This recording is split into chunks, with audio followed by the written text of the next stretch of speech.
here to comment for the first time with the Paper Machete, won't you give a warm American welcome to General John Tarkington, everyone?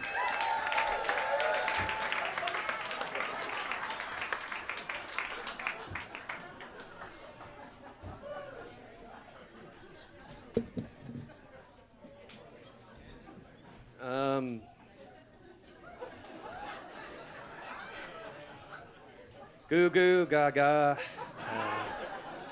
Hello, I'm General John Tarkington. Just here to say, that President Trump, it sounds offensive, that he called us babies, but he wasn't being offensive. We all are, in fact, babies. That's the spin I'm being told to put on this. Remember the Hurricane Sharpie thing where it was like, hey, this isn't right, and now suddenly it's right. I can't believe I watched my friends die for this country. It's not worth it. Boy, I survived 3 tours of Iraq, and now I'm wearing a diaper. Rather be getting called a baby killer back from Vietnam. At least there's dignity there. Anyhow, if you think President Trump was being disrespectful, he wasn't. As you all know, generals are, in fact, infants who are anywhere from 5 months to 3 years old. I don't know what defines a baby. I can't remember. My wife left with my son when I was overseas in Fallujah. She was fucking my brother. Seriously, I told my best friend's mother that her son was dead. All for a guy who lied about having bone spurs. So. Anyhow, goo goo gaga. Trump rules, Elizabeth Warren drools. A lot of my buddies drool because they can't talk anymore due to PTSD. The only time they perk up is for a game of Russian roulette. If you guys are tightening up about this, get ready for the Civil War. It's going to be more offensive. You think jokes are touchy? Get ready for the execution in public squares. Toughen up. God, you bitches. Stop tweeting. Buy a gun. You're going to need it. Sorry, I'm a baby. I forgot. Goo goo gaga. I want my mommy. That's what my buddy said when he was dying in my arms. Sorry, hang on. Let me just remind you, this is satire. This is about how generals went through the horrors of war, shouldn't be called babies for a guy who didn't serve, but I guess you guys watched All in the Family going, Carol O'Connor's a racist? Can't believe it. Certainly not the butt of the joke. This is all real. No, this isn't about the horrors of war. This guy's being a dick. Anyhow, yeah. Trump's been great to us. When we had good behavior, he gave us all gold stars. Same way a lot of my platoon got gold stars for dying in a battle in Aleppo. And we're back at the start. Honestly, it sounds bad, but I've thought about going down to Texas and just burning one of those kids in cages alive just to get the ball rolling on the tyranny, because it's going to happen in 4 years anyway, It's like, come on, you know what I'm saying? Like, if Hitler done the Holocaust in 1933, it'd have been done by 1939. Like, just get it going, Let's get the oppression, then the revolution, then all of us saying, never again. Even though it will happen again because humans don't have the best track record of stopping this. We're like, no, we'll learn this time. No. Look, the planet's dying slowly. What are we all doing? We're sitting in a jazz club, listening to performers share their agreeable viewpoints that they think are brave.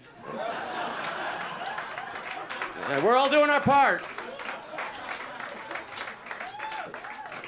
I'm part of that, by the way. I'm doing satire in a diaper. I'm not saying I'm excused from it. I'm just saying... Look. Oh, I forgot. Yeah, all I was saying is I'm going to murder an immigrant child execution style. I forgot. That's what I was talking about. Because why wait 4 years, It's going to happen in 4 years anyway, although I'll be surprised if Trump survives 4 years because he's so fat he's going to die of a heart attack, right? Is that pandery enough?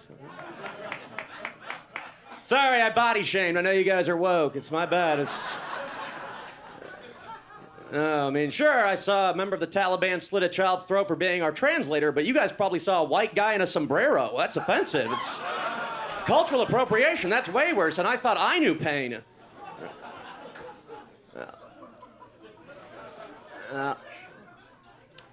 I will be. Look, I'm gonna be honest. I know some stuff's been leaked, but you guys don't know how bad it is behind closed doors in those meetings. Like, I'm this close to joining ISIS.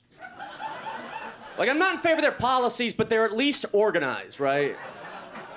Like, they wouldn't have randomly pulled out of Syria. They love that place. It's like.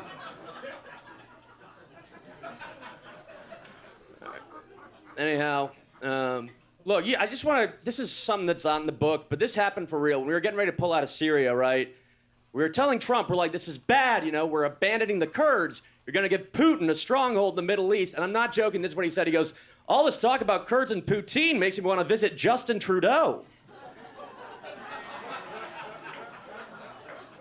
And then he went to Canada, he got Putin. We had to wait for like hours as he did that. He came back with Putin. We're like, okay, sir, the situation is dire in Syria. And then he went, hey guys, why so serious? And I know that that's created in a fictional world, but also it's not that far from reality. Like, it may be a joke, but also it doesn't have the appropriate distance from reality, at least. Like, you guys are like, I can see Trump doing that. He likes the Dark Knight.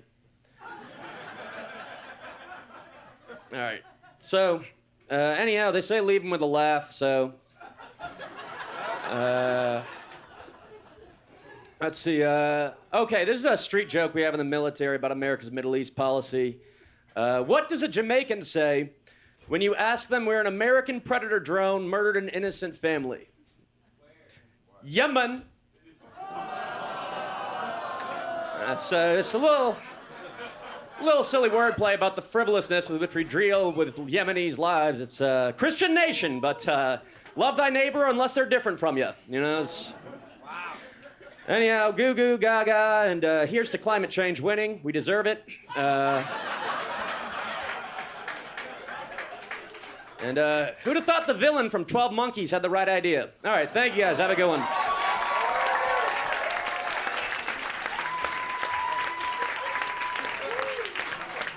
I know I speak for the room when I say Semper Fi, General Tarkington.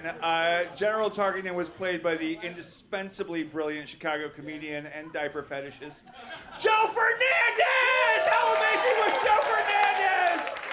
OMG. That made me laugh hard, buddy. Good job.